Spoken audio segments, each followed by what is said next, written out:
ప్రభు అయిన యేసుక్రీస్తు నామంలో మీ అందరికీ కూడా శుభములు తెలియజేస్తున్నాను. ఈ సాయంకాలము ప్రభు మనందరితో మాట్లాడలాగున ఆయన ఏర్పరిచినటువంటి వాక్య భాగంలో నుంచి కొన్ని విషయాలు మనం తెలుసుకునే ప్రయత్నం చేద్దాం.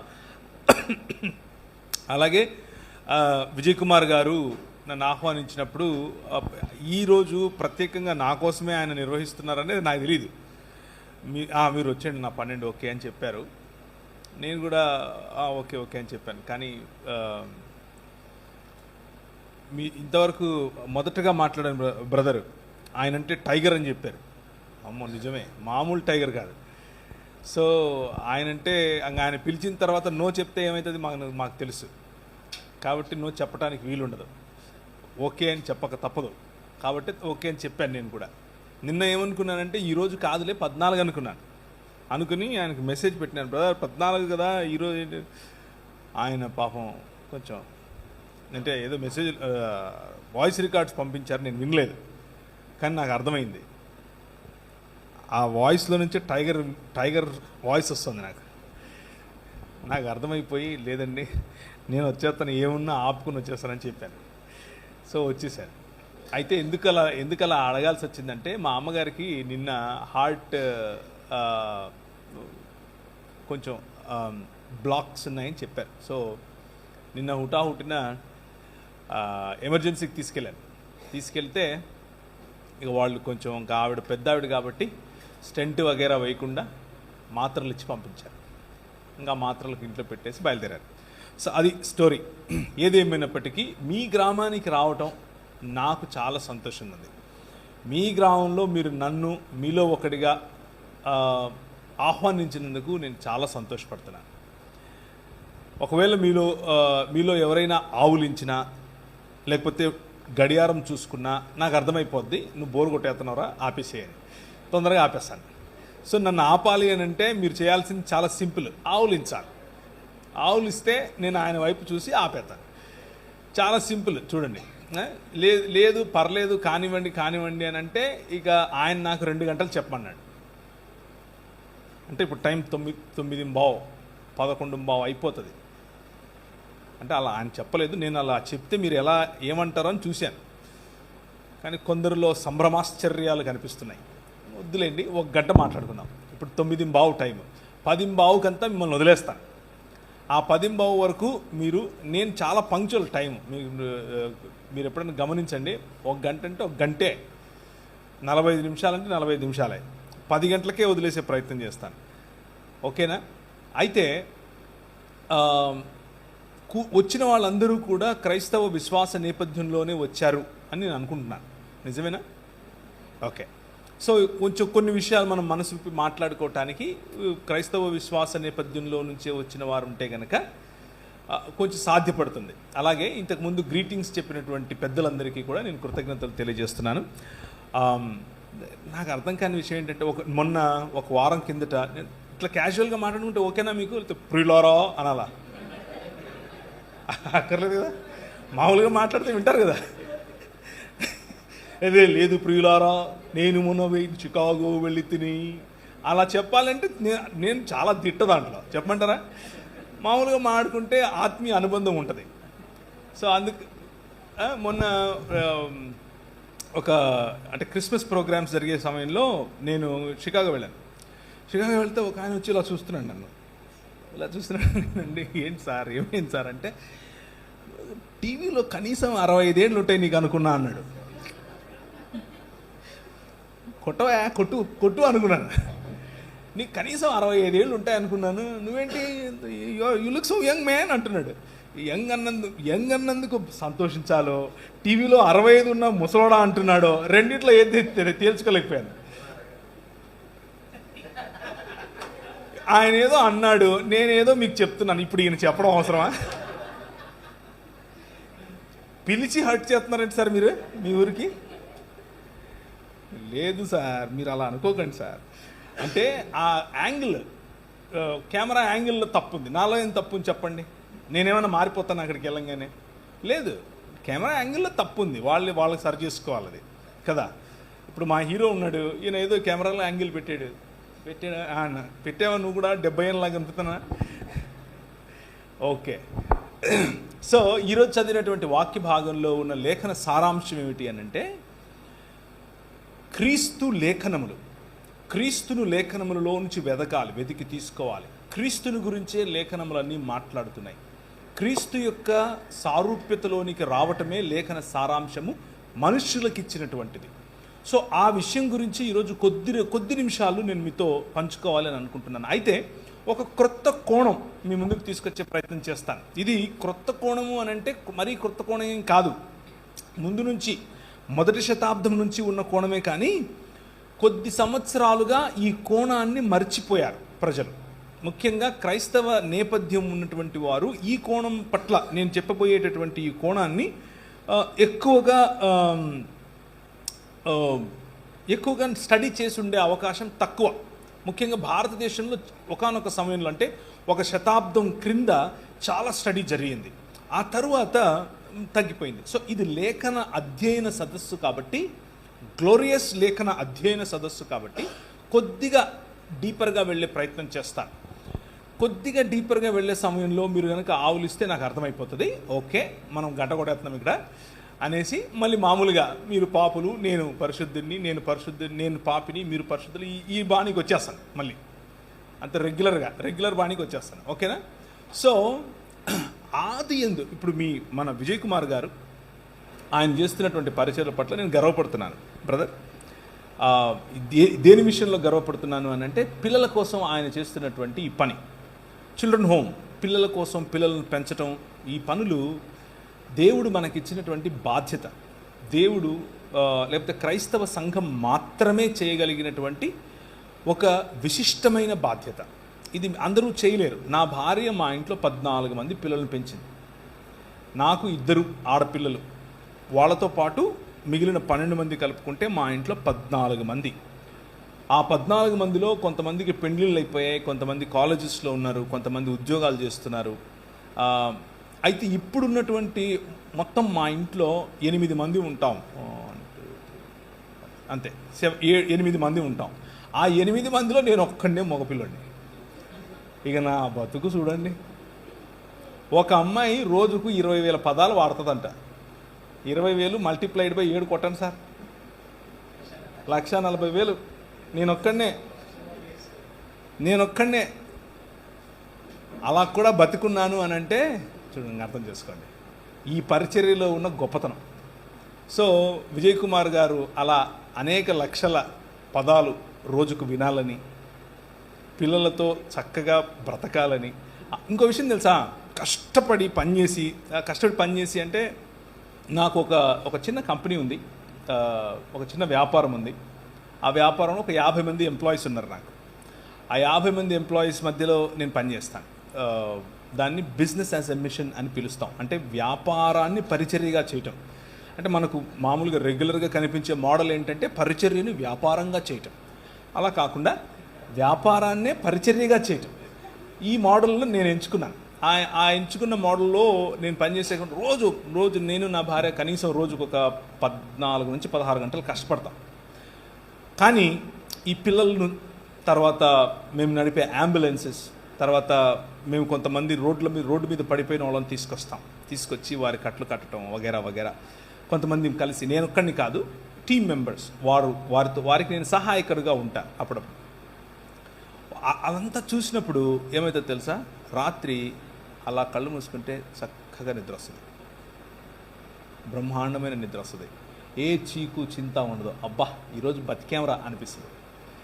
So I congratulate you brother for what you're doing. మీరు చేసే పనికి, మీరు చేసే పరిచర్యకు నేను చాలా సంతోషం వ్యక్తం చేస్తున్నాను. నా పట్ల మీరు చేస్తున్న పరిచర్యలో నన్ను భాగస్వామిని చేసి పిలిచినందుకు నేను సంతోషిస్తున్నాను. అయితే కొద్ది సంవత్సరాల క్రితం, దాదాపు 2 సంవత్సరాల క్రితం, 2 సంవత్సరాలు అయిందా? అయింది.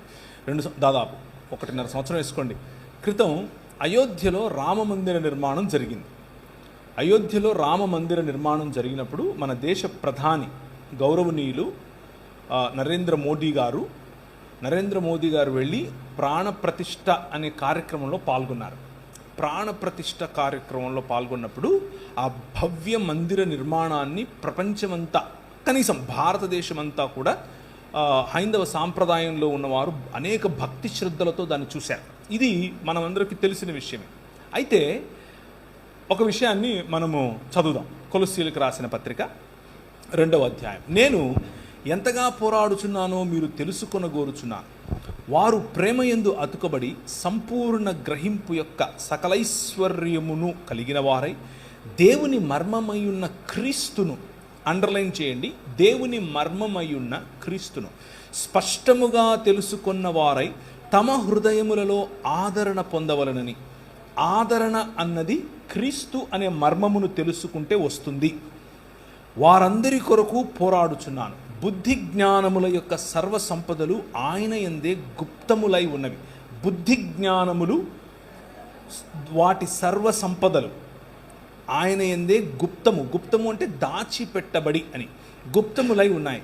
ఎవడైనను చక్కని మాటల చేత మమ్మను మోసపరుచుకుంటున్నట్లు ఈ సంగతిని చెప్పుచున్నాను. నేను శరీర విషయంలో దూరముగా ఉన్నను, ఆత్మ విషయంలో మీతో కూడా ఉండి మీ యోగ్యమైన ప్రవర్తనను క్రీస్తునందలి మీ స్థిర విశ్వాసమును చూచి ఆనందించుచున్నాను. కావున మీరు ప్రభువైన క్రీస్తు యేసును అంగీకరించిన విధమున ఆయన యందు వేరు పారిన వారై ఇంటి వలె కట్టబడుచు మీరు నేర్చుకున్న ప్రకారము విశ్వాసమందు స్థిరపడుచు. ఇంటి వలె కట్టపడుచు, ఆలయము వలె, మందిరము వలె, భవనము వలె, అండర్లైన్ చేసుకోవాలి. ఆయనను అనుసరింపక మనుష్యుల పారంపర్యాచారమును అనగా ఈ లోక సంబంధమైన మూలపాఠములను అనుసరించి మోసకరమైన నిరర్థక తత్వజ్ఞానము చేత మిమ్మును చెరపట్టుకొని పోవాడెవడైనా ఉండునేమో అని జాగ్రత్తగా ఉండండి. ఏలయనగా దేవత్వము యొక్క సర్వ పరిపూర్ణత శరీరమందు క్రీస్తునందు నివసించుచున్నది. ఈ విషయాన్ని ఈరోజు మీ ముందు ఉంచే ప్రయత్నం చేస్తాను.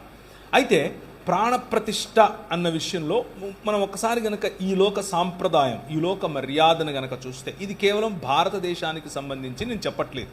ఇది మెసపటోమియా నాగరికత నుంచి మొదలైంది. మెసపటోమియా నాగరికత సిరియనులు అంటే సిరియాక్ భాషలో చేసేటటువంటి, అలాగే జొరతృష్ట అనేటటువంటి జొరాస్ట్రియన్ మతానికి చెందినవారు, ఇలా వేరు దాన్ని ఏమంటారు, మధ్యధరా ప్రాంతము అలాగే ఐగుప్తు ప్రాంతము, ఈ 2 ప్రాంతముల మధ్య ఉన్నటువంటి ఆనాడు అబ్రహామును పిలిచినటువంటి ప్రదేశమైన ఏది ఏం చెప్పాను, మెసపటోమియా సివిలైజేషన్. ఆ ప్రాంతంలో కూడా జరిగేటటువంటి తంతు చెప్తున్నాను. ఏం చేస్తాడు అంటే మానవుడు తన పారంపర్యాచారముల చేత చక్కగా నీరు పీల్చుకోనటువంటి, నీరు ఏమాత్రము ఇంకనటువంటి ఒక రాయిని చూస్తాడు. ఆ రాయిని శిల్పి చేతికి ఇస్తాడు. ముఖ్యంగా ఎవరు ఈ పని చేస్తారు అనంటే, ఫలానా సమస్య ఉంది, ఆ సమస్యకు తగిన దేవీ దేవతలను మనము కనుగొనాలి ఇప్పుడు అని అనుకున్నప్పుడు, వారిని పుట్టించాలి అని అనుకున్నప్పుడు, నేను వాడే పదాలను కొంచెం జాగ్రత్తగా వినండి. పుట్టించాలి అని అనుకున్నప్పుడు రాజు లేకపోతే అధికారి చేసేటటువంటి ప్రకటన, రండి అని పిలిస్తే అప్పుడు శిల్పి వచ్చి మంచి రాయి చూస్తాడు, నీరు ఇంకనటువంటి రాయి. ఇది అన్ని సివిలైజేషన్స్లో ఇలాగే జరిగింది. ఇది మన దేశంలో కూడా జరుగుతోంది. సో ఆ శిల్పిని తీసుకుని దానిని చక్కగా చాలా ఏకాగ్రతతో, చాలా అందులో తనకున్నటువంటి నిపుణతనంతటినీ కూడా ధారపోసి చక్కటి శిల్పంగా తయారు చేస్తాడు. శిల్పి చేతిలో పడిన రాయి శిల్పమవుతుంది. శిల్పమైన రాయిని తీసుకుని రావాలి. తీసుకుని వచ్చి ఆలయము అనేటటువంటి ఒక ప్రదేశం, ఆలయం అనంటే ఆ ఆలయానికి శిల్పము ఉంచి ప్రాణప్రతిష్ఠ చేయనంత వరకు అది ఆలయం కాదు, అది కేవలము ఒక భవనం అంతే. ఆ భవనములోనికి, ఆ భవనము బయట ప్రాంగణాన్ని మన భాషలో చెప్పాలి అని అంటే, వారి భాషా పదములు వాడడం వల్ల పెద్ద లాభం లేదు. మన భాషలో చెప్పాలి అని అంటే యాగభూమి అనొచ్చు, యాగం చేసేటటువంటి, లేకపోతే హోమభూమి అనొచ్చు, హోమం చేసేటటువంటి ఒక ప్రదేశం. ఆలయానికి ఆలయ ప్రాంగణంలోనే ఉన్నటువంటి ఒక ప్రదేశం. ఆ ప్రదేశానికి తీసుకుని వస్తారు. తీసుకుని వచ్చి అక్కడ నీళ్లు నిలువ ఉన్నటువంటి చోట ఈ శిల్పాన్ని, శిల్పి చేతిలో చెక్కబడినటువంటి అందమైన ఈ ఆకారాన్ని లేకపోతే ఆధారశిలగా ఉన్నటువంటి, ఉదాహరణకు స్త్రీ అయితే పురుషుడు ఆధారశిలగా ఉంటాడు, పురుషుని యొక్క శిల్పం అయితే స్త్రీ ఆధారశిలగా ఉండే ఒక శిలను ఉంచి దానిని నీళ్ళలో ఉంచుతారు. కనీసము 3 దినాలు, అంటే వాషింగ్ అని పిలుస్తారు. చిన్నప్పుడు ఒక బాలుడు లేకపోతే ఒక బాలిక పుట్టినప్పుడు మనం ఏ విధంగా అయితే ఒక ఇంట్లో పుట్టిన వారిని నోరు కడగటం, కళ్ళు కడగటం, నోరు కడుగుతారా కడగరా? కడుగుతారు. ఎందుకు? అమ్మ కడుపులో ఉన్నప్పుడు ఆ ఫ్లూయిడ్స్ ఆ చిన్నవాడి పిల్లల నోట్లోకి వెళుతుంది కాబట్టి నోరు కడుగటం, కళ్ళు కడగటం, చెవులు కడగటం వగైరా వగైరా చేస్తాం. అలాగే సాంస్కృతికంగా మనిషి కూడా తను కన్నటువంటి, తను సృజించుకుంటున్నటువంటి తన చేతి పని అయిన శిల్పాన్ని నీటిలో ఉంచి దాన్ని శుద్ధీకరిస్తాడు. శుద్ధీకరించిన తరువాత 7 రకాలైనటువంటి అవయవ నిర్మాణం, లేకపోతే 7 రకాలైనటువంటి శరీరములో ఉండాల్సిన అవయవములను అందులో ప్రతిష్ఠ చేస్తాడు. 7 రకాలు: చర్మము, తర్వాత చూడగలగటం, వినగలగటం, పంచేంద్రియాలు అంటారు కదా, పంచేంద్రియ ప్రతిష్ఠ అని కూడా పిలవచ్చు. అలా చేసిన తర్వాత తీసుకుని వచ్చి పువ్వుల మీద పడుకోబెడతారు. కనీసం ఒక 3 రోజులు పువ్వుల మీద పడుకోబెట్టిన తర్వాత చర్మ సౌందర్యం పెరగాలని చెప్పి పిల్లవాళ్ళకు మనం ఏ విధంగా అయితే పసుపు రాసి మంచిగా మాలిష్ చేసి పడుకోబెడతామో, ఉయ్యాలలో వేస్తామో, అలాగే శిల్పి చెక్కినటువంటి తన చేతి పని అయిన ఈ శిల్పాన్ని తీసుకొని వచ్చి ఒక మంచి పరుపు మీద పడుకోబెడతారు. పరుపు మీద పడుకోబెట్టిన తర్వాత దాన్ని తీసుకుని, ఇప్పుడు 3 రోజులు అయిపోయింది, ఆ శిల్పాన్ని తీసుకుని దాన్ని పిసిల్ అని పిలిచారు. ఎక్కడ? మధ్యధరా ప్రాంతంలో. దాన్ని తీసుకుని వెళ్ళి ఆలయములో ప్రతిష్ఠించే క్రమంలో ప్రాణప్రతిష్ఠ చేస్తారు. ప్రాణప్రతిష్ఠ చేసినప్పుడు వారి చెవులలో, అంటే దానికంటే ముందు కన్నులకు మైనం పూసి కన్నులు తెరవకుండా ఉంచినటువంటి ఆ శిల్పానికి కన్నులు తెరిచే క్రమంలో ఆవును కానీ లేకపోతే పోసినటువంటి ధాన్యాన్ని కానీ చూపిస్తారు. ఎందుకు అనంటే ఆ కన్నులు తెరిచినటువంటి తేజోమయమైన లేదా తేజస్సు కలిగినటువంటి దేవుని యొక్క ఆవాహనాన్ని మనం పట్టుకోలేము, మనం దాన్ని గమనించలేము అన్న భయంతో. ఇదంతా కూడా మనుష్యులు చేస్తున్నటువంటిది.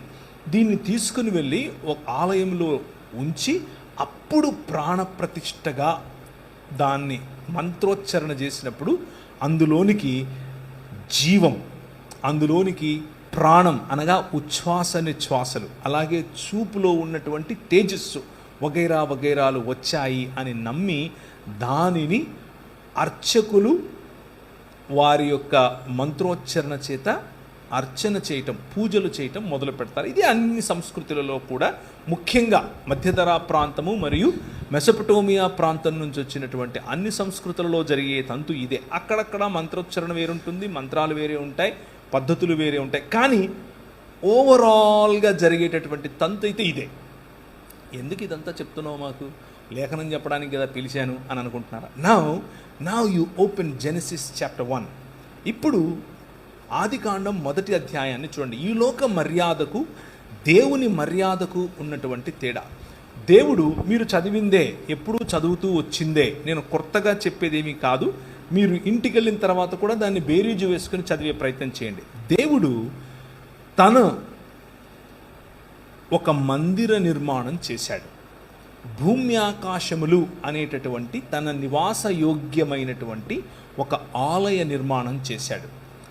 6 దినములు దానికి కావలసినటువంటి లైట్స్, రాత్రికొకటి పగలుకొకటి, దాన్ని అలంకరించటానికి కావలసినటువంటి చెట్లు, నదులు, జీవము రావటానికి కావలసినటువంటి అన్ని సదుపాయాలు చేసిన తరువాత మంచిది మంచిది మంచిది అని నిర్మించినటువంటి ఈ భవనంలోనికి ఇప్పుడు తాను ప్రవేశించాలి. కానీ ఆయన ఏం చేశాడు అనంటే, తన చేత్తో మట్టిని తీసుకుని మనిషిగా చేసి శుద్ధీకరించి తన జీవమును లేదా జీవవాయువును ఊదాడు. ఊదినప్పుడు ప్రాణప్రతిష్ఠ జరిగింది. ప్రాణప్రతిష్ఠ జరిగినటువంటి మనిషి ఇప్పుడు దేవుని స్వరూపము మరియు దేవుని పోలిక. దేవుని స్వరూపము, దేవుని పోలిక అయినటువంటి మనిషి భూమి ఆకాశములు అనే మందిరములో ఆయన ఉంచాడు. ఉంచి ఈ మందిరమును నువ్వు ఎక్స్టెండ్ చెయ్యనన్నాడు. ఈ మందిరములో నేను ఏర్పరచినటువంటి కుశలత, నేను ఏర్పరచినటువంటి ఆర్డర్, క్రమము, ఆ క్రమమును ఫలింపచేయి, అభివృద్ధి చెందించు, విస్తరింపచేయి, భూమిని నిండించు, దానిని లోబర్చుకుని ఏలు అని చెప్పాడు. నాకు ప్రతినిధివి నీవు, నా మూర్తివి నీవు, నా ప్రతిబింబానివి నీవు, నా ఇమేజ్ నువ్వు అని దేవుడు చెప్పాడు. ఇది దేవుని భావజాలం. కానీ మనిషి, నేను ఇంతకుముందు మీకు చెప్పినట్లుగా, కాదు నా ఇమేజ్లో నేను కోరుకుంటున్నట్లు ఈ సృష్టిలో ఉన్న దానిని నేను శిల్పము రూపములో చెక్కి దానికి ప్రాణప్రతిష్ఠ చేస్తాను అని కోరుకున్నాడు. The exact opposite of what God did is what men are doing. దేవుడు ఆలయ నిర్మాణం చేసి నిన్ను ప్రాణప్రతిష్ఠ చేసి నిలబెడితే నువ్వు ఆయన ఏర్పరిచినటువంటి క్రమాన్ని విడిచిపెట్టి నో అని చెప్పి ఒక క్రొత్త మందిర నిర్మాణం చేసి అందులో సృష్టిలో భాగమైనటువంటి వాటికి ప్రాణం పోసే ప్రయత్నం చేస్తున్నావు. దేనికి? నన్ను ఏలు అని చెప్పటం కోసం. నువ్వు ఏలు అని ప్రభువు చెబితే నన్ను ఏలు అని నువ్వు ఈ సృష్టిని ఆహ్వానిస్తున్నావు. దాన్నే ఆవాహయామి అంటున్నావు. దానికి ఒక మంత్రం చదువుతున్నావు, ప్రాణం పోస్తున్నావు. ఈ లోక మర్యాద చొప్పున నడుచుకోవటం వల్ల వచ్చినటువంటి పర్యవసానం ఏమిటి అని అంటే, భవనం లేదా దేవుని మందిరంలో ఉండాల్సినటువంటి మనిషి మెల్లిమెల్లిగా ఆ మందిరములో ఉన్నటువంటి లేకపోతే ఆయన ఏర్పరిచినటువంటి సృష్టికి దాసుడయ్యాడు. సో మొదటి పాయింట్ నేను మీకు గుర్తు చేస్తున్నది ఏమిటి అని అంటే, వస్తాను అసలు పాయింట్కి. మొదటి పాయింట్ నేను మీకు గుర్తు చేస్తున్నది ఏమిటి అని అంటే, ఆలయంలో జీవుడు, ఆయన నిర్మించినటువంటి భూమి ఆకాశములనే ఆలయంలో జీవుడు.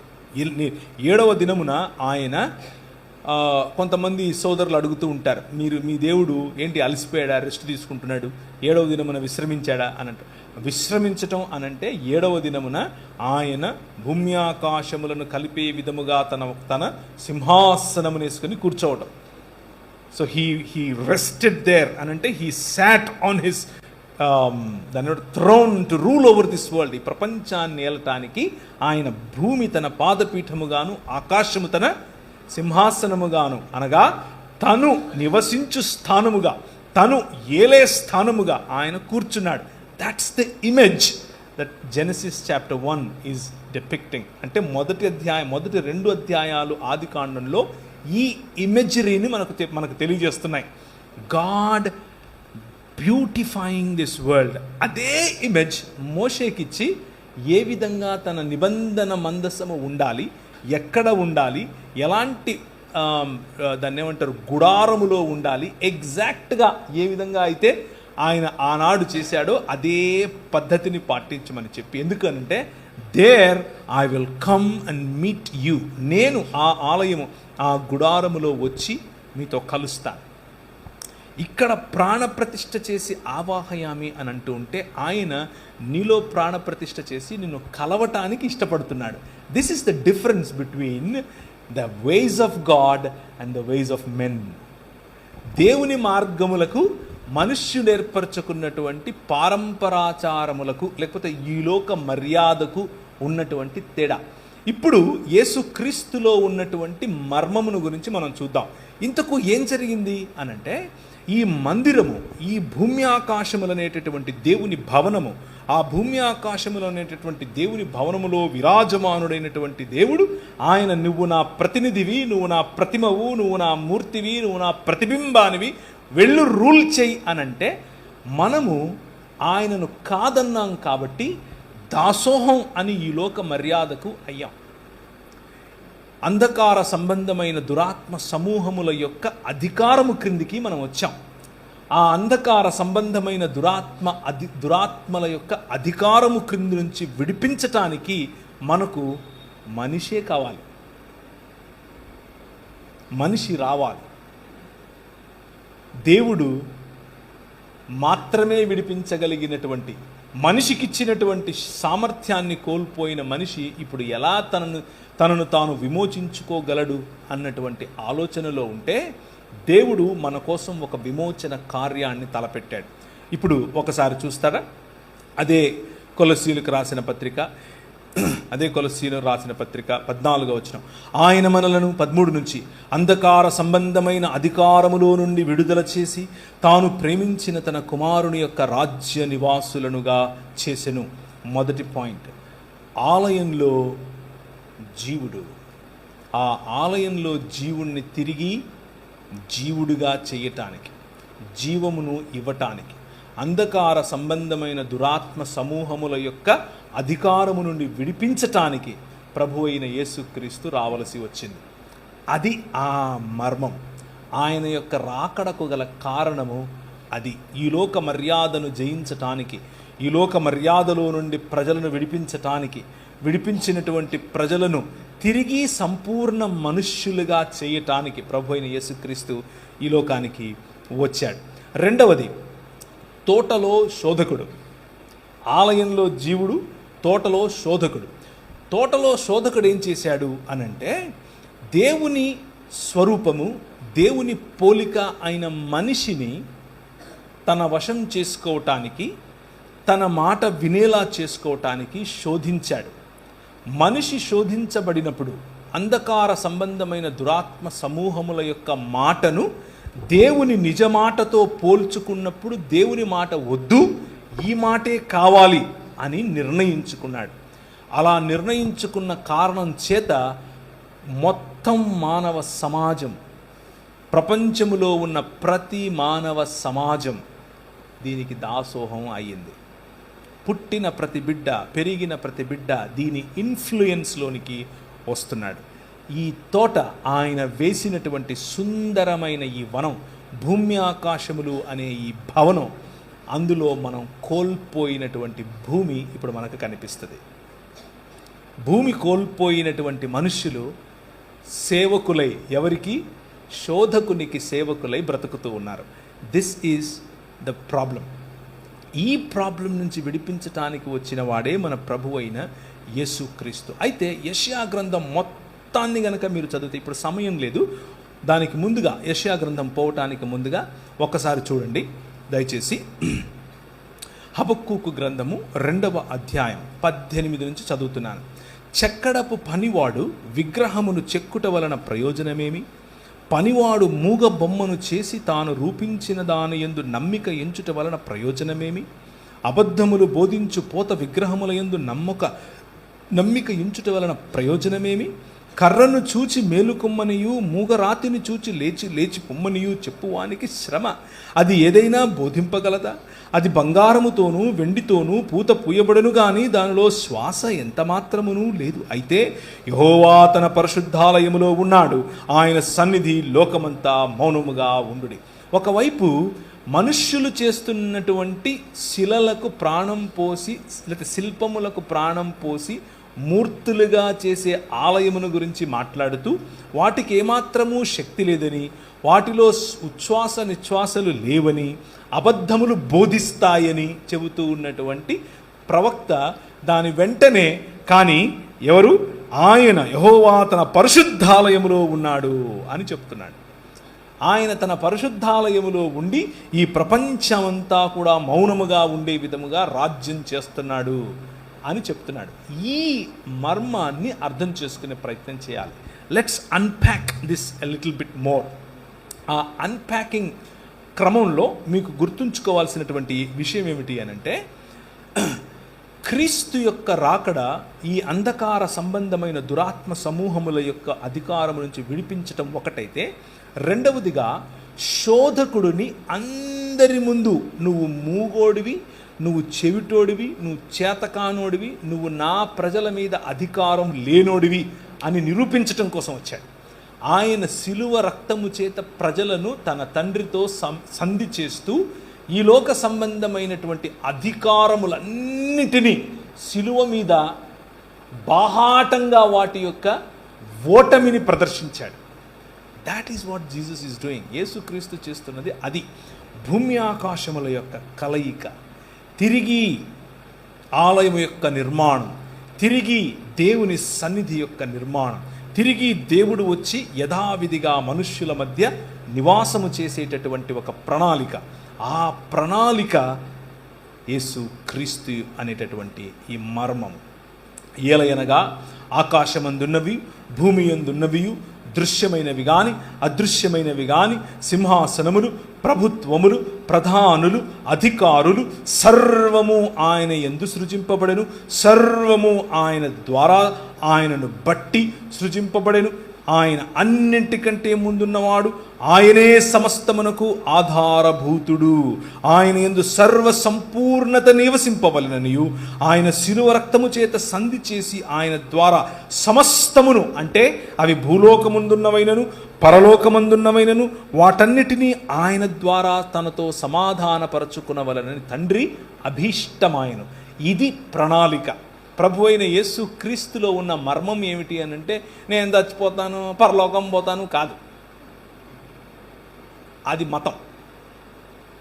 ప్రభు అయిన యేసు క్రీస్తులో ఉన్న మర్మం ఏమిటి అని అంటే, unity of heavens and earth. భూమి ఆకాశముల కలయిక, అధికారములన్నీ తిరిగి ఆయన చేతిలోనికి రావటం, రాజ్యములన్నీ తిరిగి ఆయన రాజ్యముగా మారటం, శోధకుడి యొక్క మూతి పళ్ళు రాలగొట్టడం. అందరూ అనుకున్నారు, ఏంటి ఊగులాడెత్తున్నాడు పైన, నిన్ను నువ్వు కాపాడుకోలేవా అని ఒకడు అంటున్నాడు, నువ్వు దిగిరా అని ఒకడు అంటున్నాడు, ఒకడేమో పక్కలో పొడిచి చచ్చిపోయాడో లేదో చూస్తున్నాడు. కానీ ఆయన అంత భయంకరమైనటువంటి శోధన, అంత భయంకరమైనటువంటి వయలెన్స్, మనిషి ఏర్పరచుకున్నటువంటి విగ్రహములు, మనిషి ఏర్పరచుకున్నటువంటి లోక మర్యాద.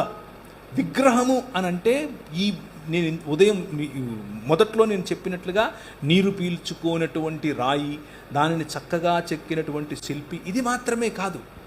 మనిషి చాలా చక్కగా ఏర్పరచుకున్నటువంటి కులం, చాలా జాగ్రత్తగా తయారు చేసుకున్నటువంటి మతం, చాలా పొదుపుతో సంపాదించుకునేటటువంటి ధనం, ఇలాంటి అనేక భావజాలాలు మనిషి పైన ఏలుతున్నాయి. ఈ భావజాలాల నుంచి విడిపించటం, మనిషిని మనిషితోనూ మనిషిని దేవునితోనూ కలపటం. ఈ క్రైస్తవ లోకంలో ఎంతమంది ఈరోజు విగ్రహారాధనలో ఉన్నారో చెబితే మీకు అసలు అర్థం కాదు. విగ్రహారాధన అని అంటే వెళ్ళి రాయి ముందో రప్ప ముందో తలంచటం కాదు, అవి బొమ్మలు. బొమ్మకు విగ్రహానికి ఉన్న తేడా ఏమిటి అని అంటే, ప్రతి విగ్రహము వెనుక ఒక భావజాలం ఉంటుంది. ఆ భావజాలం మనిషి పైన రాజ్యం చేస్తుంది. కానీ మనిషే దేవుడు ప్రాణప్రతిష్ఠ చేసినటువంటి ఆయన ప్రతిబింబం అనే భావజాలం నుంచి మనం వస్తున్నాం. ఈ భావజాలానికి ఆ భావజాలానికి పడదు. అది మనం అర్థం చేసుకోవాలి. అలా అర్థం చేసుకోకపోతే మెల్లిమెల్లిగా మనకు తెలియకనే ఈ లోక మర్యాదలోనికి జారిపోతాం. ఇది విగ్రహము కాదులే అని అనుకుంటూనే విగ్రహాన్ని మన నెత్తిన పెట్టుకుంటాం. దీన్ని తాకడమో దీన్ని చేయడమో వల్ల ఏమో కాదులే అని అనుకుంటూనే ఈ లోక మర్యాద మన పైన తాండవం చేస్తుంది. అలా తాండవం చేసినప్పుడు సాంస్కృతికంగా ఉన్నాములే అని అనుకుంటూ అటువైపు వెళుతూనే మన జీవితాలను సర్వనాశనం చేసుకుంటాం. జాగ్రత్త. తోటలో శోధకుడు చాలా శక్తివంతుడు. నీకు తెలియని రీతిగా నీ దగ్గరికి వస్తాడు. ఆలయంలో ఉన్న జీవుడు ఆయన ప్రతిబింబం, ఆయన యొక్క ప్రతిమ మరియు ఆయన యొక్క ప్రతినిధి అని దేవుడు చెబుతూ ఉంటే, తోటలో ఉన్న శోధకుడు నీ ప్రతిబింబంగా నీకు దేవుణ్ణి చేసుకో, నువ్వు ఏర్పరచుకున్నటువంటి నీ సిస్టంలో మనుషులను నువ్వు రాజ్యం చెయ్యి అని చెప్తాడు. స్త్రీ పైన పురుషుణ్ణి రాజ్యం చేయిస్తాడు, పురుషుని పైన స్త్రీని రాజ్యం చేయిస్తాడు, కులం చేత రాజ్యం చేయిస్తాడు, ధనం చేత రాజ్యం చేయిస్తాడు. ఏదో ఒక రకంగా కట్లలో కట్టి పడేయటమే వాడికి ఉన్నటువంటి శోధకుడికి, తోటలో ఉన్న శోధకుడికి ఉన్నటువంటి ప్రధాన లక్ష్యం. ఏదో ఒక రకంగా సంకెళ్ళు బిగించటమే వాడి ప్రధాన లక్ష్యం. అలా సంకెళ్ళు బిగించే క్రమంలో నీకు ఇచ్చినటువంటి కొద్దిపాటి అధికారంలో, పిలాతు అన్నట్లుగా, నీకు ఒక విషయం తెలుసా, నేను అనుకుంటే నిన్ను ఫ్రీ చేస్తానంటే ప్రభు ఇలా చూసి అన్నాడు, క్యా బాత్ కర్ రే జీ తుమ్, ఏం మాట్లాడుతున్నావు, నేను ఇస్తే తప్ప నీకు ఎక్కడి నుంచి వస్తుంది అధికారం? తెలిసి తెలియనటువంటి మాటలతోనే మీ దగ్గరకు వచ్చి ఏం నేర్పుతాడు అనంటే, నా దగ్గర అధికారం ఉంది, అది నేను మీకు ఇచ్చే ప్రయత్నం నేను మీకు ఇస్తాను. దాన్ని ఎలా ఇస్తాను అనంటే, మీ తోటి వాళ్ళ కట్లు విప్పడానికి కూడా మీరు మీ దగ్గర అధికారం ఉంటుంది అని చెప్తారు. కానీ రండి వారి కట్లు విప్పుదుము అని భూరాజులు ఒకరితో ఒకరు మాట్లాడుకుంటున్నారు. ఎక్కడ? 2వ కీర్తనలు 2 కదా. అన్య జనులు ఎలా అల్లరి చేయుచున్నారు, రండి వారి కట్లు విప్పుదుము అని భూరాజులు తమలో తాము మాట్లాడుకుంటున్నారు. ద సిస్టమ్స్ మ్యాన్ క్రియేటెడ్, మనుష్యుడు ఏర్పరచుకున్నటువంటి వ్యవస్థలలో మనిషి ఇరుక్కుపోయి మనుష్యులకు విమోచన ఆ మనుష్యులు ఏర్పరచుకున్నటువంటి సిస్టంలో ఉంది అని అనుకుంటున్నారు. అది ఒక విగ్రహం. మనుష్యుల విమోచన మనుష్యులు ఏర్పరచుకున్నటువంటి మెడికల్ సిస్టంలో ఉందనుకున్నారు. అది ఒక విగ్రహం. నేను రీసెంట్గా ఒక స్టడీ చేశాను. ఆ స్టడీలో దాదాపు కొన్ని బిలియన్స్ ఆఫ్ డాలర్స్ చాలా డబ్బులు ఉన్నటువంటి వాళ్ళు, ఒక 4-5 మంది, ఇంకొంచెం ఎక్కువ కూడా ఉండొచ్చు, పోసి ఆ ప్రాజెక్టును ఫండ్ చేస్తున్నారు. ఆ ప్రాజెక్ట్ ఏంటో తెలుసా? ఆ ప్రాజెక్ట్ ఏంటి అని అంటే, మనిషి మేధస్సు, మనిషి భావనలు, ఈ 2 కలిపి ఒక చిప్లో, లేకపోతే ఎప్పటికీ చచ్చిపోకుండా ఉండే నీ మెదడును కాచే ప్రయత్నం చేస్తున్నారు. అది గనక కాచితే, దాన్ని గనక చనిపోకుండా చేస్తే, మిగిలిన చేతులు కూడా ఇనుముది రావచ్చు, కాళ్ళు ఇనుముది రావచ్చు, అసలు గుండె అవసరం లేదు, రక్తం అవసరం లేదు, ఏం అవసరం లేదు. Because your brain is what you are. వాటిని హ్యూమనాయిడ్స్ అని, లేకపోతే పోస్ట్ హ్యూమన్స్ అని పిలుస్తున్నారు. It is already happening. ఇది ఆల్రెడీ జరుగుతోంది. కొన్ని బిలియన్స్ ఆఫ్ డాలర్స్ దాంట్లో కుమ్మరిస్తున్నారు. అందరికీ ఇంకా యాక్సెసిబుల్ రాలేదు, but it is happening already. ఒక చిప్లో మీకున్న కాన్షియస్నెస్ మొత్తాన్ని కూడా ఎక్కించే ప్రయత్నం. అండ్ దిస్ సిస్టమ్, ఈ సిస్టమ్ను చూసుకుని ఆ బిలియన్స్ ఆఫ్ డాలర్స్ పోసిన వాళ్ళు అనుకుంటున్నారు, ఇక మేము ఎప్పుడు చచ్చిపోము అని అనుకుంటున్నారు. కానీ ప్రభు అంటున్నాడు, రండి వారి కట్లు విప్పుదుము అని భూరాజులు తమలో తాము మాట్లాడుకుంటూ ఉంటే, సింహాసనాసీనుడైన వాడు వారిని చూసి నవ్వుతున్నాడు, స్మైల్ కొడుతున్నాడు, ఇస్మాయిల్ అంటున్నాడు. ఏమరా మీరు ఎడబోతారు, ఏం చేస్తారు? నా కుమారుడు నేను నిన్ను కనియున్నాను, ఇదిగో నా కుమారుడు, ఆయన సియోనులో నుండి ఆయన రాజ్యమేలటానికి వచ్చాడు, ఆయన భుజముల మీద రాజ్యభారం ఉంటుంది, ఆయన ఆశ్చర్యకరుడు, ఆయన అద్భుతకరుడు, ఆయన ఆలోచనకర్త, ఆయన బలవంతుడైన దేవుడు, ఆయన నిత్యుడగు తండ్రి. ఆయన ఎలా వస్తాడో తెలుసా? సేవకుడై వస్తాడు. ఇప్పుడు 3వ మాట, ఆలయంలో జీవుడు పోయే క్రమంలో ఆ నశించిపోవటానికి గల కారణం తోటలో ఉన్న శోధకుడు. అయితే ఈ లోకములో నిజమైన మానవుడు రావాలి. లోకంలో నిజమైన మానవుడు. క్రీస్తు మర్మమును గురించి మనం మాట్లాడుకుంటూ ఉన్నప్పుడు మనం మొదటిగా దేవుడు చేసినటువంటి మనిషి దేవుని స్వరూపమందు, దేవుని పోలిక చొప్పున, తన ప్రతిబింబంగా, తన ప్రతిమగా, తన ప్రతినిధిగా ఉన్నాడు అని అనుకుంటే ఈ మనిషి దారి తప్పాడు. కానీ ప్రభు అయిన యేసు క్రీస్తు 2000 సంవత్సరాల క్రితం, పురాతన కాలము మొదలుకొని శాశ్వత కాలము తన ప్రత్యక్షతలు చూపిస్తూ వస్తూ ఉన్నటువంటి దేవుడు, మామూలు వాడు కాదు, దేవుడు నిజమైన మనిషిగా మన మధ్యకు వచ్చాడు. నిజమైన మనిషిగా. ఆ నిజమైన మనిషి ఈ లోకంలో రావాలి. ఈ లోకంలో వచ్చినటువంటి ఆ నిజమైన మనిషికి ఉన్నటువంటి ప్రధాన లక్ష్యం ఏంటో తెలుసా? మిమ్మల్ని ఇక్కడ నుంచి తీసేసి ఇంకేదో గ్రహానికి తీసుకెళ్ళటం కాదు, మిమ్మల్ని ఇక్కడ నుంచి తీసుకెళ్ళిపోయి ఇంకెక్కడో వేరే లోకంలో పెట్టడం కాదు. నో, ఆకాశములు యెహోవా వశము, భూమిని ఆయన నరులకు ఇచ్చాడు. భూమిని ఆయన నరులకు ఇచ్చాడు. 115వ అధ్యాయం 115వ కీర్తన 16వ వచనం, ఇంటికి వెళ్ళి చదువుకోండి. సో ఇచ్చినటువంటి ఈ భూమిని, మంచిదని చెప్పినటువంటి ఈ భూమిని, నా నివాస స్థలము అని చెప్పినటువంటి ఈ భూమిని ఆయన క్రొత్తాకాశము క్రొత్త భూమిగా మరల్చటానికి, తన శరీరమందు మరణాన్ని చంపటానికి నిజమైన మానవుడిగా ప్రభువైన యేసుక్రీస్తు ఈ లోకానికి వేంచేశాడు. That is the beauty of Christian thought.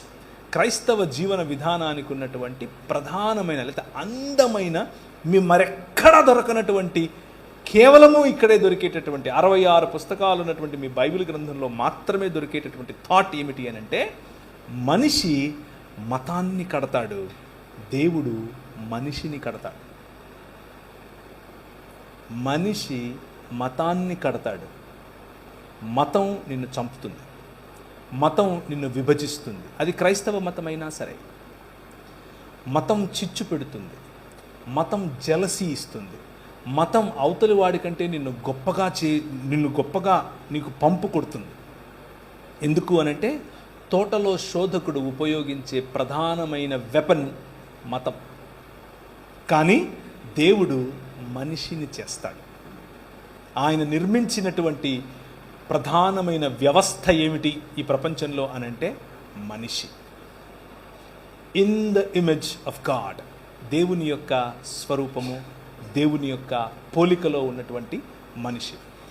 యెషయా గ్రంథం మొదటి 39 అధ్యాయాలు ఈ తోటలో శోధకుడి చేత పతనావస్థలో ఉన్నటువంటి ఆలయంలో ఉన్న జీవుని గురించి మాట్లాడుతుంది. మొదటి 39 అధ్యాయాలు. 40వ అధ్యాయం నుంచి ఆఖరి అధ్యాయం వరకు లోకములోనికి రాబోతున్నటువంటి, లేదా లోకములోనికి వచ్చినటువంటి, అప్పటికింకా రాలేదు కాబట్టి రాబోతున్నటువంటి నిజమైన మానవుడి గురించి మాట్లాడుతుంది. ఈ నిజమైన మానవుడు దేవుడు ఏర్పరచుకున్నటువంటి రాజ్య నిర్మాణకుడు. ఈ నిజమైన మానవుడు ఇశ్రాయేలుకు ప్రతినిధి. ఈ నిజమైన మానవుడు సర్వలోకమునకు ప్రతినిధి. ఈ నిజమైన మానవుడు సర్వ మానవాళికి ప్రతినిధి. ఇశ్రాయేలును నిజమైన రాజ్యముగా చేయటం ఈయనే చేస్తాడు. ఇశ్రాయేలుగా ఈయనే పిలువబడతాడు. ఇశ్రాయేలు చేయాల్సినటువంటి లోకమునకు వెలుగునిచ్చేటటువంటి పనిని ఈయనే చేస్తాడు. ఈయన చేసి ప్రపంచములను ఆకర్షిస్తాడు. ఖమ్ అని చెప్తాడు. జకర్యా గ్రంథం 2వ అధ్యాయం 8 నుంచి అవుతారన్నా, 8 నుంచి. జకర్యా గ్రంథం, సైన్యములకు అధిపతియగు యెహోవా సెలవిచ్చినదేమనగా, మిమ్మును ముట్టినవాడు తన కనుగుడ్డును ముట్టినవాడని, మిమ్మును దోచుకొనిన వారికి అన్య జనుల యొద్దకు ఆయన నన్ను పంపినాడు. ఎవరు మాట్లాడుతున్నారు? ఎవరు మాట్లాడుతున్నారు? ఆయన మాట్లాడేది. ఓకే, మరి పంపింది ఎవరు? ఆయన నన్ను పంపాడు అంటే ఎవరు? ఆలోచించండి, ముందు చదవండి ఇంకా. ఓకే, ఇంకా నేను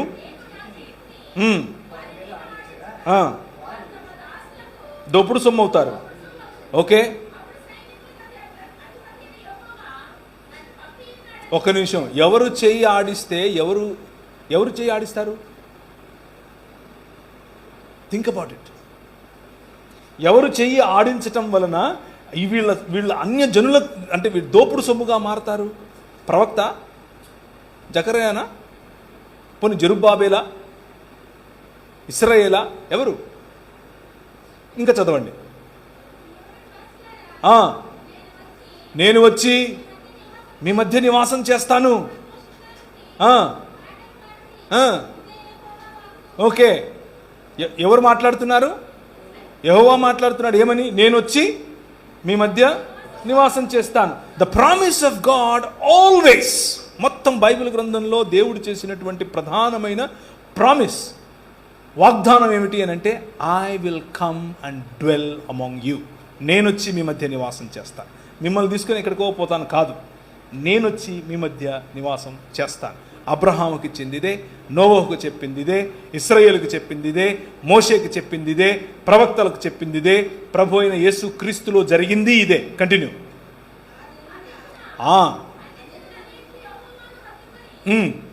ఒక్క నిమిషం అనండి. యెహోవాను హత్తుకుంటే ఎవరికి జనులు అవ్వాలి? యెహోవాకే జనులు అవ్వాలి. మధ్యలో ఈయనెవరు?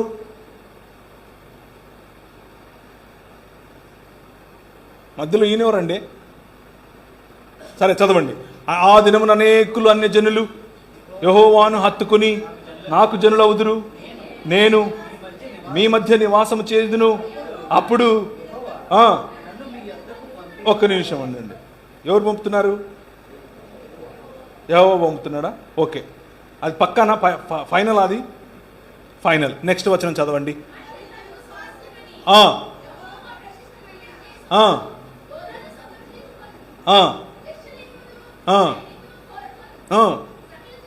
సకల జనులారా, ఒక్క నిమిషం ఆగండి. ఎవరు వస్తున్నారు? ఇంతకుముందు పంపింది ఎవరు?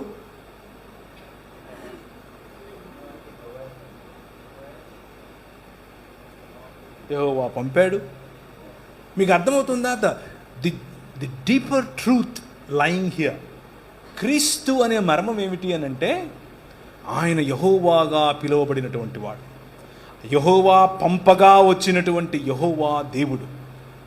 యెహోవా పంపగా వచ్చినటువంటి తన పరిశుద్ధాలయమును విడిచి భూమి ఆకాశములు అనేటటువంటి ఆయన చేసినటువంటి మందిరములో తన నివాసమును ఏర్పరచుకోవటానికి వచ్చేటటువంటి సకల జనులారా సంతోషించండి, ఉల్లసించండి, ఇశ్రాయేలు నీ భాగ్యం ఎంత గొప్పది అని చెప్పటానికి ఆది యందు వాక్యముగా, ఆది యందు వాక్యమై, ఆది యందు దేవుడై, దేవుని వద్ద ఉన్నటువంటి వాక్యము కృపాసత్య సంపూర్ణుడిగా మన మధ్య ఏమేసింది? డేరా వేసెను. వాసం అంటే స్కెనియా అన్న పదం వాడారు. మీరు స్కెనియా బస్సులు చూసారా? ఆర్టీసీ బస్సులు, ఏపీఎస్ఆర్టీసీ స్కెనియా అని రాసుంటాయి. స్కెనియా అంటే టెంట్ అని అర్థం, గ్రీక్ పదం అది. ఆయన మన మధ్య గుడారము వేసెను. That is who Christ is. అది క్రీస్తు అంటే. మనం చేసుకునే బుడిగల్లో ఉంటాడంటారేంటి మీరు? రాయి తీసుకొని వచ్చి ఇది దేవుడు అంటారేంటి మీరు? నీళ్ళల్లో పెట్టి కడుగుతారు పిల్లోడిని పుట్టినట్టు. ఆయన మిమ్మల్ని శుద్ధి చేశాడు. మీరేదో పంచేంద్రియాలు పెడతానంటున్నారు. ఆయన మీకు ఏమిచ్చాడు? పంచేంద్రియములు ఇచ్చాడు. ఆయన మీకు బుద్ధినిచ్చాడు, తెలివినిచ్చాడు. మీరు తీసుకొచ్చి పూల మీద పడుకోబెడతారంటే మన స్కిన్ తాకి చూడండి ఎలా ఉంటుందో. మీరేం తెచ్చి మళ్ళీ కళ్ళకు మైనం పెట్టడం ఏంటి, తీయటం ఏంటి? ఆయన ఏం చేశాడు? లోకమునకు వెలుగై నీకు వెలుగునిచ్చాడు.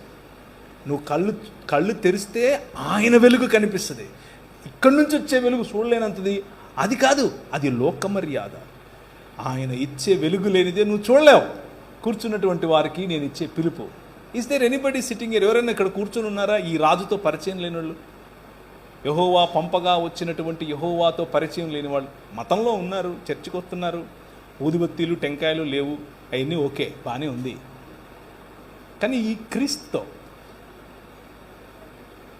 దేవుని యొక్క బుద్ధి జ్ఞానముల సకలైశ్వర్యములు ఇమిడి ఉన్నటువంటి దేవత్వము యొక్క సర్వ సంపూర్ణత శరీరమందు నివసిస్తున్నటువంటి క్రీస్తు, the image of God, the true image of God, నిజమైన దేవుని యొక్క నిజమైన ప్రతిబింబం, నిజమైన ప్రతినిధి, నిజమైన ప్రతిమ. నిన్ను అలాగే చేశాడు. నువ్వేమన్నావు? ఊరుకో, నాకు ఇది కావాలన్నావు, పోయావు. కానీ ఇంకొక ఆయన వచ్చాడు, నిజమైన ప్రతినిధి, నిజమైన మనిషి. క్రైస్తవం అనేది ఎక్కడికో ఏదేదో చేసేది కాదు. క్రైస్తవం అనేది మనిషిని నిజమైన మనిషిగా మార్చే మార్గం. అందుకే క్రీస్తు వచ్చాడు. That is the beauty of Christianity. క్రైస్తవం యొక్క ప్రధాన లక్ష్యం ఏమిటి అని అంటే, to bring humans back to their original self. పాపము అన్న పదానికి నిర్వచనం ఏమిటి అని అంటే, హమర్తియా అన్న పదం వాడారు గ్రీకులో. హమర్తియా అనంటే మిస్సింగ్ ద మార్క్, గురి కోల్పోవటం. దీని గురేంటి? నేను మాట్లాడితే దాని గురేంటి? దీని శబ్దాన్ని పట్టుకొని మీకు వినిపించేది. దీని గురేంటి? నన్ను చూపించడం, అంటే నన్ను రికార్డ్ చేయటం. దీని గురేంటి? అది చూసేదాన్ని దీనిలో కనిపించాలి. మనిషి గురేంటి?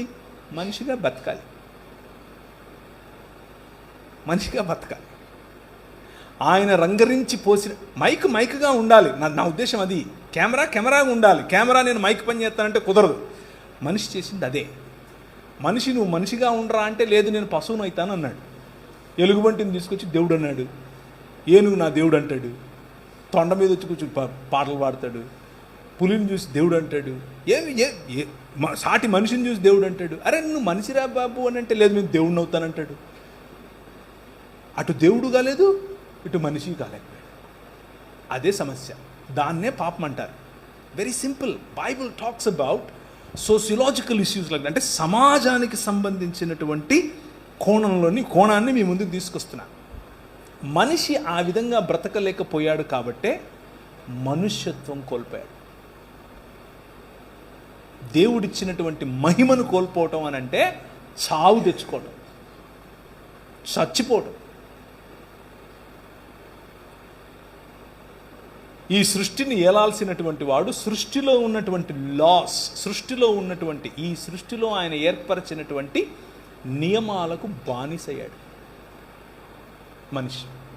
కానీ నీటి మీద నడిచేవాడు, అలలపైన నడిచిన ఈ లాస్ పనిచేయవు ఈ నిజమైన మనిషి పైన. He walks on the water. యాక్చువల్గా మనము తిరిగి ఆయన మహిమలోనికి ప్రవేశించినప్పుడు గొళ్ళెం పెడితే లోపలికి వచ్చేస్తాడు ఆయన. వచ్చాడా లేదా సార్?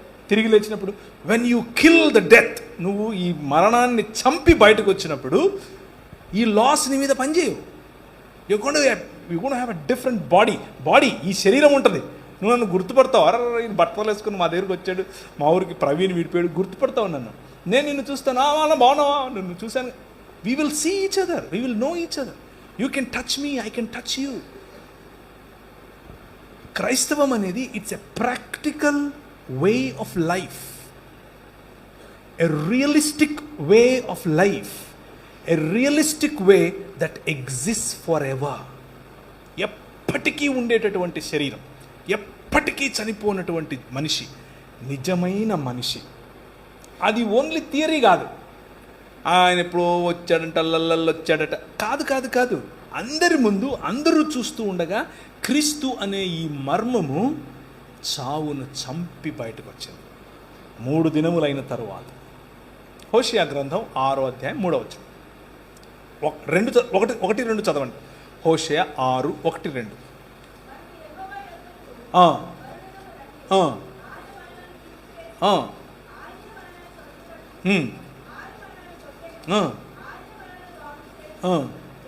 రెండు దినములైన తరువాత ఆయన మనలను బ్రతికించును, మనము ఆయన సముఖమందు బ్రతుకున్నట్లు 3వ దినమున. ఎవరండి 2 దినములైన తర్వాత బ్రతికింది? 3వ దినమున ఇంకెప్పుడూ చావునటువంటి జీవితాన్ని ఎవరండి తీసుకొచ్చింది? You understand what I'm saying? ఇశ్రాయేలు అది క్లెయిమ్ చేస్తోంది. ఇశ్రాయేల్ అంటున్నాడు. హోషే గ్రంథకర్త ఏం చెప్తున్నాడంటే, ఇశ్రాయేలుతో మనం ఆయన వైపు తిరుగుదాం రండి, 2 దినాలు అయిన తర్వాత ఆయన మనల్ని బ్రతికిస్తాడు. ఎందుకంటే మనం ఇప్పుడు చెరలో ఉన్నాం, చెరలో ఉన్నటువంటి సావడమే. కానీ ఆయన బ్రతికిస్తాడు. 3వ దినమున ఆయన సముఖమందు బ్రతుకున్నట్లు, ఎప్పటికీ ఆయన సముఖమందు బ్రతికేటటువంటి ఒక జీవితాన్ని ఇశ్రాయేలు కోరుకుంటే, ఇశ్రాయేలు చేత కాకపోతే ఇశ్రాయేలు ప్రతినిధి ప్రభు అయిన యేసు క్రీస్తు వచ్చాడు. He killed the death. మరణం అనేటటువంటి ఈ లోక పారంపర్యాచాల కారణం చేత ప్రభువును తిరస్కరించడం వల్ల మనం తెచ్చుకున్నటువంటి మరణం అనే ముళ్ళు. మరణమా నీ ముల్లెక్కడా అని పిలవటానికి ఆయన మరణాన్ని ఆలింగనం చేసుకొని విరిచిపారేశాడు. That is what Christ has done. అది యేసుక్రీస్తు చేసినటువంటి పని. ఇప్పుడు మార్గం సుగమం, మీ ఎదుట మార్గం సుగమం. మీరు మతంలో, క్రైస్తవ మతంలో బైబిల్ చదవటం, ప్రార్థన చేయటం ఇవన్నీ ఓకే. కానీ ఈ మార్గం తెలుసా మీకు? ఆయన చూపించిన ఈ మార్గం మరణాన్ని చంపే మార్గం, శత్రువును గెలిచే మార్గం,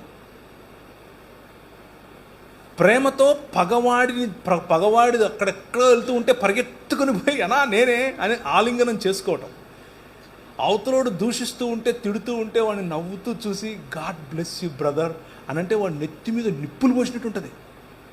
do you know this way? మీకు ఈ మార్గం, దేవుని మార్గం అర్థమవుతుందా? That is your call. అది మీ పిలుపు. క్రైస్తవ సంఘం కేవలం భక్తి లేకపోతే భజన చేసుకుని ఒకానొక రోజు చచ్చిపోవడానికి మనం ఇక్కడ లేము. That is not what we're called for. అది కాదు మనం పిలువబడింది. మనం పిలువబడింది మచ్ బిగ్గర్ ప్రాజెక్ట్, ఇంకా చాలా పెద్ద ప్రాజెక్ట్. ఏంటి ఆ project? The project of bringing humans to new humanity. మనుష్యులను నిజమైన మనుష్యత్వం వైపుకు పిలిచేటటువంటి project. Calling people to a resurrected life. పునరుత్థానం చెందినటువంటి శరీరముల వైపుకు పిలిచేటటువంటి పిలుపు. అన్నిటినీ మించి క్రీస్తును పోలిన మానవత, నిజమైన మనుష్యత్వం. ఇది క్రైస్తవం. నిజమైన మనుష్యత్వం. ఈ లోకంలో నిజమైన మానవుడు. ఆయన అదృశ్య దేవుని స్వరూపి అయి సర్వ సృష్టికి ఆది సంభూతుడై ఉండులాగున ఆయన ఏం చేశాడు? తన కుమారుని యందు మనకు విమోచననిచ్చాడు. అలాగే ఆయన మరణములో నుంచి ఆది సంభూతుడై బయటకు వచ్చాడు. So that you all can come back to life or you all can resurrect. మీరు ఆయన తరువాత ఆయన మార్గమును అనుసరించిన కారణం చేత పునరుత్థానులవ్వాలని, ఆయన సముఖమందు ఎల్లప్పుడూ ఈ భూమిని స్వతంత్రించుకొని, నూతనాకాశమును నూతన భూమిని స్వతంత్రించుకొని బ్రతకాలని, మూడవ దినమున ఆయన సముఖమందు స్థిరపడాలని తండ్రి అభీష్టం. మత ప్రాతిపదికన 4 రోజులు బ్రతికేసి వెళ్ళిపోదాం అని అనుకుంటే this way will disappoint you. ఈ మార్గం నిన్ను డిసప్పాయింట్ చేస్తుంది. కానీ మరణాన్ని చంపాలి, నూతన సృష్టిగా మారాలి, క్రీస్తును పోలిన జీవన విధానంలోనికి రావాలి అని అంటే welcome to a new way. And that is ఆయన కడుతూ ఉన్నటువంటి క్రొత్త ఇల్లు, ఆయన కడుతున్నటువంటి క్రొత్త ఆలయం, ఏ చేతి సహాయము లేకుండా తీయబడినటువంటి రాయి, ఆధారశిల, ఇంతింతై మహాపర్వతమై ప్రపంచమంతటా వ్యాపించే ఆధారశిల. ఆ ఆధారశిల పైన నిజమైన మానవుడు యేసు క్రీస్తు మీ హృదయముల యందు ప్రతిష్ఠ చేస్తే, మీ హృదయముల యందు ఆయనను ప్రతిష్ఠించుకుంటే బ్రతుకుతారు. You will live. మనము బ్రతుకున్నట్లు యెహోవా వైపుకు మరలుదము రండి. Now let me ask you simple question. మీరు ఏర్పరచుకున్నటువంటి మీ హృదయాల్లో మీ పైన రాజ్యమేలుతున్నటువంటి వ్యవస్థలు ఏంటివి? కొంతమందికి అది డబ్బు, కొంతమందికి కులం, కొంతమందికి మినిస్ట్రీ ఎక్కడన్నా అవుతుందా? ఎస్. కొంతమంది వాళ్ళు ఏర్పరచుకున్న మినిస్ట్రీ వాళ్ళకొక విగ్రహం, వాళ్ళకొక వ్యవస్థ, దాని చేత పరిపాలించబడుతూ ఉంటారు. కొంతమంది వాళ్ళు ఏర్పరచుకున్నటువంటి కులం, మతం, వర్గం, ప్రాంతం, దేశం, ఇవన్నీ వేరు వేరు వ్యవస్థలు. ఆ వ్యవస్థలు ఒక ఐకాన్ను ఏర్పరచుకొని, ఆ వ్యవస్థలకు ఒక బొమ్మ ఏర్పరచుకొని వాటిలో ఈ వ్యవస్థ ప్రాణం పోస్తుంది. అది మిమ్మల్ని ఏలుతుంది. ఏం ఏలుతుంది మిమ్మల్ని ఈరోజు? Think about it. క్రీస్తు మార్గములో కాక, క్రీస్తు మీ పైన ఏలటం కాక ఏ వ్యవస్థ మీ పైన ఏలుబడి చేస్తుంది అని ఒక్కసారి ఆలోచించాలి. ఒక్కసారి కనుక డీపర్గా మీరు ఆలోచిస్తే చాలా బొమ్మలు బయటకు వస్తాయి. తవ్వే కొద్దీ ఆయన అన్నారు పురుషోత్తమ చౌదరి, త్రొవ్వుతున్న కొలది పెరుగు తరగదునా. అది మనిషి. వన్ సోల్ ఫోకస్, ఒకే ఒక్క ఫోకస్. ఏమిటి అని అంటే క్రీస్తును పోలిన మానవత. మనిషిని హిందువుగా చూడొద్దు, ముస్లింగా చూడొద్దు, క్రైస్తవుడిగా చూడొద్దు, బౌద్ధుడిగా చూడొద్దు. మనిషిని మనిషిగా చూడొద్దు. కష్టమా? చాలా కష్టం. అమ్మో, చాలా ఈజీగా, చాలా కష్టం. మతం తట్టుకోలేదు, బట్టలు చింపేసుకుంటుంది. నిజంగానే అంటే ప్రభు అయిన యేసుక్రీస్తును చంపింది ఎవరు అంటే మతమే కాదా? ఆమె రాంగ్? పిలాతు చేతులు కడిగేసుకుని నాకెందుకు రా బాబు, లే చంపండి అని అన్నాడు. మతం నిజమైన మనిషిని చూస్తే బట్టలు చింపేసుకుంటుంది. ప్రధాన యాజకుడు అన్నాడు, యూదుల రాజుకు క్రీస్తు. ఏమి నువ్వు అన్నావు? అవును, నువ్వు అన్నట్టే. మనుష్య కుమారుడు ఆకాశ మేఘారుడై దిగివచ్చుట మీరు చూస్తారు అని అంటే ఇంతకంటే ఎక్కువ సాక్ష్యం కావాలని బట్టలు చింపుకున్నాడు. మతము తట్టుకోలేదు మనిషిని. Try to live a real human life. నిజమైన మనిషిగా బ్రతికి చూడు, మతం మెల్లిమెల్లిగా తన పట్టు కోల్పోతుంది. That's what Paul did. Paulu చేసింది అదే. పౌలు ఛాలెంజ్ చేసినటువంటి, అంటే ఈ లోకంలో ఉన్నటువంటి నిజమైన మానవుడు ఛాలెంజ్ ఏమేమి చేశాడు తెలుసా?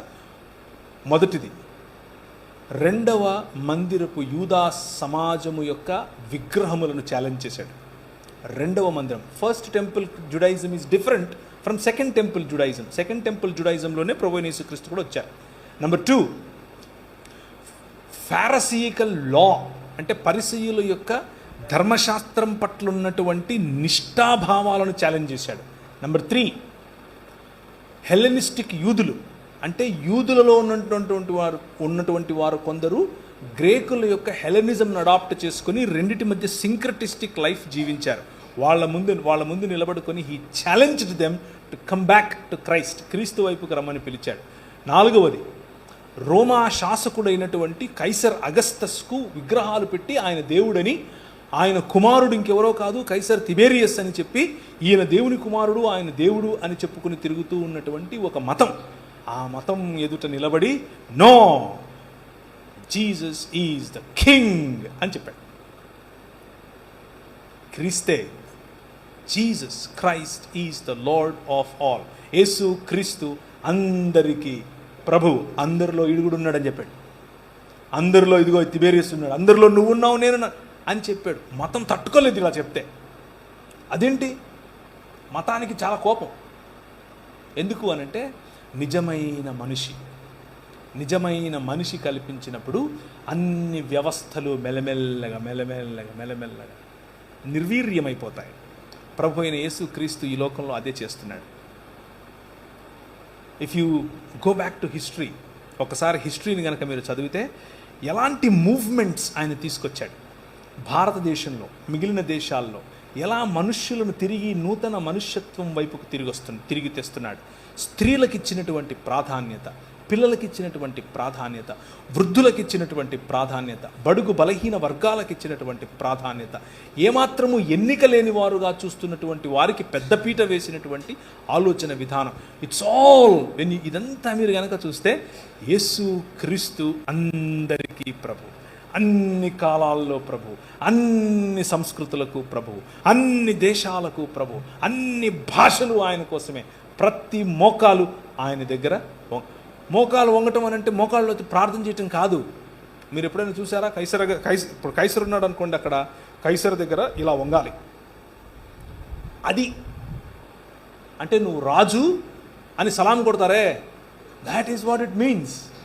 ప్రతి మోకాలు ఆయన ముందు వంగుతుంది అంటే దాని అర్థం అది. That is what Jesus is doing. అదే యెషయా గ్రంథం 60 నుంచి మిగిలిన అధ్యాయాలన్నీ అదే. So I'm summarising. నేను యెషయా గ్రంథం యొక్క సమరీ చెప్పాను ఈరోజు మీకు. యెషయా గ్రంథంలో ఆయన మొదటి 39 అధ్యాయాల్లో కూడా పోత పోసిన విగ్రహముల గురించి మాట్లాడతాడు. వాటిని మాక్ చేస్తాడు. అవి నోరు ఉండి మాట్లాడలేవు, కళ్ళుండి చూడలేవు. ఏంద్రా మీరు దానికి పోయి వంగుతున్నారు? ఎందుకు? దేవుడు స్వయంగా ఆలయం చేసి అందులో నిన్ను పెట్టాడు, నీకు ప్రాణప్రతిష్ఠ చేశాడు. నువ్వు ఆ సిస్టమ్కి పోయి తల వంగుతావేమిటి? Point number 1. నెంబర్ 2, అలా ఒకటానికి గల కారణం ఈ లోక మర్యాద అయినటువంటి తోటలో ఉండే శోధకుడు మిమ్మల్ని అల్యూర్ చేస్తున్నాడు, ఆకర్షిస్తున్నాడు. ధనంతో, కులంతో, మతంతో, రూపంతో, అందంతో, రంగుతో, భాషతో విభజించే పని చేస్తున్నాడు. కానీ వాడికి అల్యూర్ అవ్వకండి, ఎందుకంటే వాడు అధికారం ఇస్తానంటాడు, వాడి దగ్గర లేదు. ప్రభు అయిన యేసుక్రీస్తును కూడా ఇలాగే అన్నాడు. ఆయన ఆ రోజే, ఇంకా క్రీస్తు పుట్టక మునుపు 600 సంవత్సరాల పైచులుకు సంవత్సరాల క్రితమే యెషయా ఈ మాటను చూసి అన్నాడు. యోహాను సువార్తలో ఈ మాట కనిపిస్తుంది. ఆయన మహిమను యెషయా చూచెను గనుక అని. ఏంటంటే ఆయన మహిమ, ఈయనను తీసుకెళ్ళి అన్ని దేశాల మహిమను చూపించి నాకు మొక్కుతావా అని అంటే మూతిపళ్ళు రాలుతాయి అన్నాడు. That is the real human being. నిజమైన మనిషి, మనిషిగా చేసిన ఆ ప్రతినిధి, ఆ ప్రతిమ, ఆ ప్రతిబింబం ఆ పని చేయలేకపోయాడు. నిజమైన మనిషిగా వచ్చినటువంటి ఈ ప్రతిమ, ఈ ప్రతినిధి, ఈ ప్రతిబింబం మనిషికి, దేవునికి ఇద్దరికీ కూడా ఒకే ఒక్క మధ్యవర్తి ప్రభు అయిన యేసు క్రీస్తు. హీ డిడ్ ఇట్ ఆల్, చేశాడు. ఇప్పుడు మీరే ఆయన ఇల్లు, మీరే ఆయన భవనం, మీరే ఆయన ఆలయం. మన పల్లెటూళ్ళు, మన గ్రామాలు, మన మన మండళ్ళు, మన ఊళ్ళు మధ్యలో ఆలయం, చుట్టూ జీవన విధానం ఉంటుంది. ప్రభువు మిమ్మల్ని ఆ ఆలయంగా చూస్తున్నాడు. మధ్యలో మీ మధ్యకు వచ్చి ఆయన నివాసం చేయటం ఆయనకి ఇష్టం. అదే క్రైస్తవ జీవన విధానం. తలలుంచుకుంటే ప్రార్థించుకుందాం. ఆలయంలోని జీవుడైనటువంటి నీవు ఆలయపు కర్త అయినటువంటి దేవుణ్ణి విస్మరించిన కారణం చేత తోటలోనున్న శోధకుడి శోధనలో పడి అంధకార సంబంధమైన దురాత్మ సమూహముల యొక్క ప్రభావము కిందికి వెడలిపోతే, యెహోవా పంపగా వచ్చినటువంటి యెహోవా ఈ లోకములో నిజమైన మానవుడిగా వచ్చాడు. నిజమైన మానవుడిగా నిన్ను తిరిగి మనుష్యత్వం వైపుకు పిలుస్తున్నాడు. నా ప్రశ్న, ఈరోజు రాత్రి నువ్వు పడుకునే దానికి ముందు ఒక చిన్న ప్రశ్న వేసుకుని పడుకో. Am I living a real true human life? నిజంగా నేను మనిషిలాగా బతుకుతున్నానా? నా పైన ప్రభావం చూపిస్తున్నటువంటి నా కోపము, నా జలసి, నా అసూయ, నా గర్వం ఎక్కడి నుంచి పశుప్రాయుడినైపోయేంతగా నేను ఎందుకు ఇలా అవుతున్నాను అని ఆలోచించు. అమ్మతో సంబంధం ఎలా ఉంది? అక్కతో సంబంధం ఎలా ఉంది? అన్నతో సంబంధం ఎలా ఉంది? ఈ సంబంధాల పట్ల నీకు ఉండాల్సినటువంటి ఆలోచన నిజమైన మనిషిగా కాకపోతే ఈ ఆలోచనలు రావు. పశుప్రాయుడిగా ఉండిపోతావు. నాకెందుకు నా డబ్బు ఉంది, నాకెందుకు నా కులం ఉంది, నాకెందుకు నా ప్రాంతం ఉంది అని అనుకుంటావు. But you are calling my brother, my sister, నా సహోదరుడా, నా సహోదరి, నీ పిలుపు మనిషిగా బ్రతకటం. దాన్ని కోల్పోవటమే పాపం. Very simple. Reflect on it. దాని మీద కొంచెం ధ్యానించే ప్రయత్నం చేయి. కృపగలిగిన తండ్రి, ఈ రాత్రికాల సమయంలో నీవు నిర్మించినటువంటి నీ భవనం, నీవు నిర్మించినటువంటి నీ ఆలయంలో సింహాసనాసీనుడవై కూర్చున్నటువంటి నీవు, నీకు ప్రతినిధిగా బ్రతకాల్సినటువంటి మేము నీ అధికారాన్ని విడిచిపెట్టి స్వీయ అధికారం, స్వీయ రాజ్యం వైపుకు వెళ్ళినప్పుడు మమ్మును అంధకార సంబంధమైన దురాత్మ సమూహముల రాజ్యముల నుండి విడిపించి నీకు సొత్తుగా, నీ రాజ్యముగా, నీ కుటుంబముగా, నీ జత పనివారముగా చేసుకొనటానికి నిజమైన మానవుడిగా ఎదించినటువంటి యెహోవా పంపిన యెహోవా నీ ఎదుట సాగిలపడి నిన్ను మ్రొక్కుతున్నాం, నిన్ను ఘనపరుస్తున్నాం. నీవు తప్ప వేరొక దేవుడు లేడు, నీవు తప్ప వేరొక దైవం లేదు, నీవు తప్ప వేరొక అలీజెన్స్ లేదు, నీవు తప్ప వేరొక రాజు లేడు అని మా నోటితో ఒప్పుకొని నిన్ను ఘనపరిచి, నిన్ను స్తుతించి, నీకే మా స్తుతి, మా ఆరాధన సమర్పిస్తున్నాం. ఇదిగో ప్రభువా, చేరి వచ్చిన ప్రతి ఒక్కరూ నీ పట్ల నీ కరుణగల హస్తము పట్ల, నీ కనికరము గల చూపు పట్ల, నీ యొక్క సన్నిధి మాధుర్యం పట్ల, నీ ముఖ కాంతిని గైకొనాలన్న ఆలోచనతో వచ్చినారు. ప్రతి ఒక్కరిని తాకండి. ప్రతి ఒక్కరిని వారికి కావలసిన స్వస్థత, వారికి కావలసిన ప్రభా సంబంధాలలో మార్పు, వారికి కావలసిన పరిపక్వత, వారికి ఇవ్వాల్సినటువంటి ఆర్థిక వనరులు, వారికి ఇవ్వాల్సినటువంటి అధికారం నీ వైపు నుంచి దయచేయమని, ప్రతి ఒక్కరిని జ్యోతుల వలె ఇక్కడ నుంచి పంపించమని చిన్న ప్రార్థన యేసు నామమున అడుగుతున్నాము తండ్రి. ఆమేన్.